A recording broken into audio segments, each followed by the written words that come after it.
দেখুন আবরার হত্যাকাণ্ড,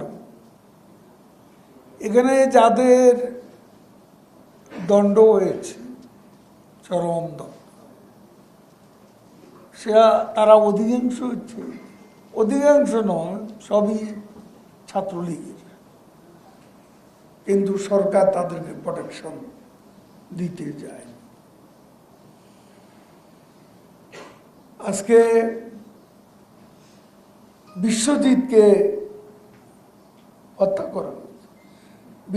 বিশ্বজিতের যে ফাঁসি হয়েছিল সেখানেও সরকার কোনো প্রোটেকশন দিতে যায়। ব্যক্তি অপরাধ করতে পারে, অপকর্ম করতে পারে, প্রশ্ন হচ্ছে সরকার তাকে প্রোটেকশন দিচ্ছে কিনা।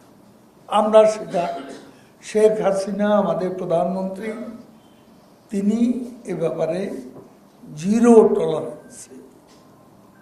কাজেই অপরাধীকে অপরাধী হিসেবে আমরা দেখি, সে যেই যত প্রভাবশালী, অপরাধ করলে শাস্তি তাকে পেতে।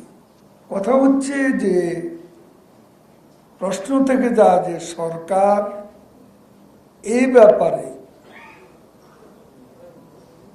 তাদেরকে অপকর্ম অপরাধের শাস্তি পাওয়ার ব্যাপারে সরকার সৎসাহস দেখিয়েছে কিনা। শেখ হাসিনা সরকারের সেই সৎসাহস আছে। অপরাধ করে কেউ পার পাবে না, বিচার বিভাগ স্বাধীন, দুদক স্বাধীন।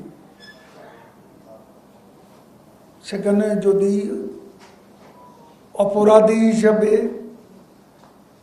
সাব্যস্ত হয় কেউ, আমরা তাকে প্রোটেকশন দিতে যাব। তিনি সাবেক আইজিপি হন আর সাবেক সেনাপ্রধান। আমাদের দেশের প্রচলিত আইনে অন্যায় যে করবে তাকে শাস্তির কাছে সমর্পণ করা।